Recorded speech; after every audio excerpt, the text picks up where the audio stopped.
O voo da serpente emplumada. Parte 11 do audiobook da tradução de El vuelo de la serpiente emplumada, por Armando Cossani, editado no México, Distrito Federal. A história era a melhor testemunha de que as guerras somente produziam novas e mais sangrentas guerras. Aí estavam estes despachos indicando-me como seria escrita a história desta época. Comparando-os com os da guerra anterior, a crueldade humana havia aumentado. Os ódios se haviam intensificado. E se pode esperar um mundo melhor à base de uma maior crueldade? Ou uma vida melhor com base em um ódio mais intenso, que consumia tudo debaixo do título de guerra total? Nesses dias recordei uma frase de Lincoln: o progresso humano está no coração do homem. E não era eu mesmo testemunha de que meu próprio coração estava enamorado dessa crueldade e desses ódios? Este singular temor, um temor frio, como se a morte me espreitasse a cada pensamento, cresceu velozmente. Quando voltei a encontrar-me com meu amigo, o comuniquei junto com muitas outras reflexões que me havia feito. Sim, me disse, é natural.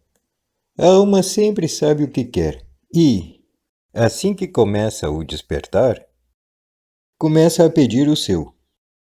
Há algo em todos os homens que recusam enganar-se com a primeira explicação que chega aos sentidos. Alguns prestam ouvidos a esta silente voz, outros não. É muito doloroso e desagradável ao começo. É o primeiro umbral.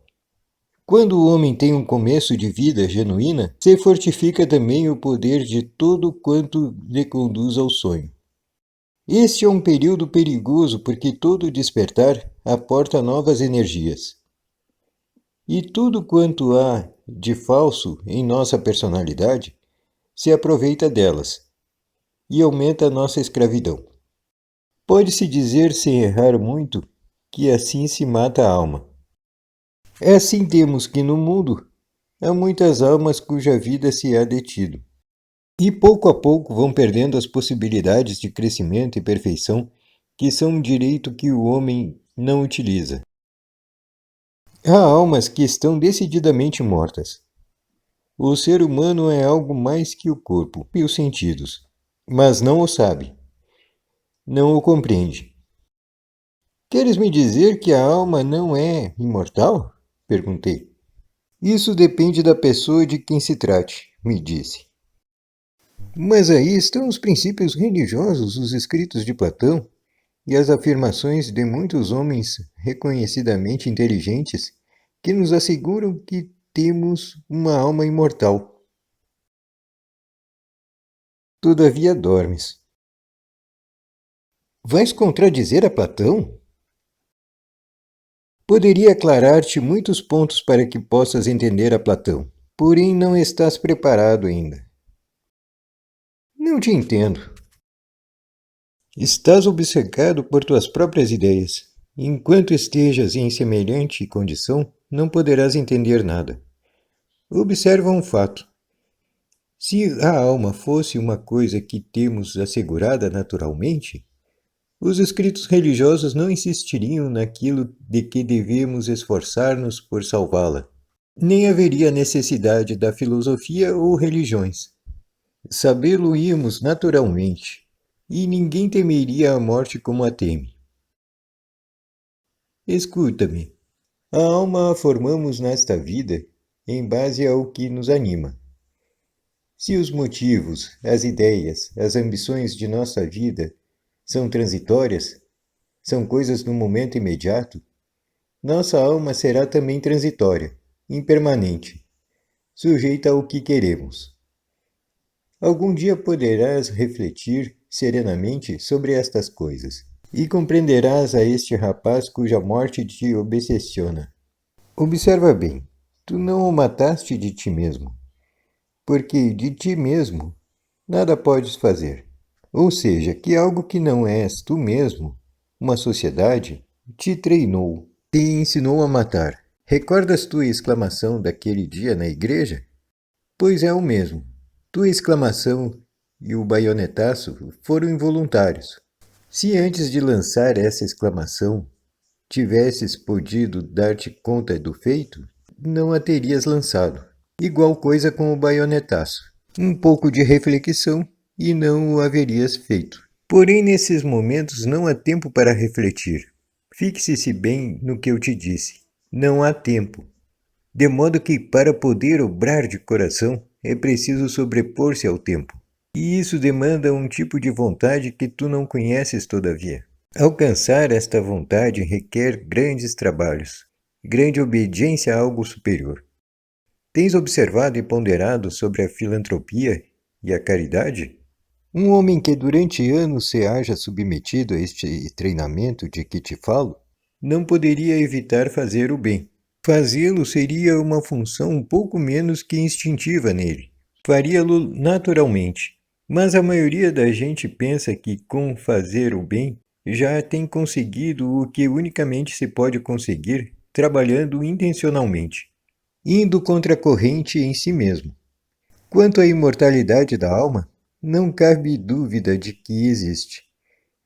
Mas que seja imortal já é conto à parte. Procure entender que falo acerca do homem individual. Santo Deus! Agora sim acredito que estás louco, exclamei. Como queiras, me disse sorrindo. Queres me dizer que estamos todos equivocados? Por que não? Não é possível! És muito ingênuo. Tens o exemplo vivo em ti mesmo. E apesar disso, discutes com veemência. Mas não importa.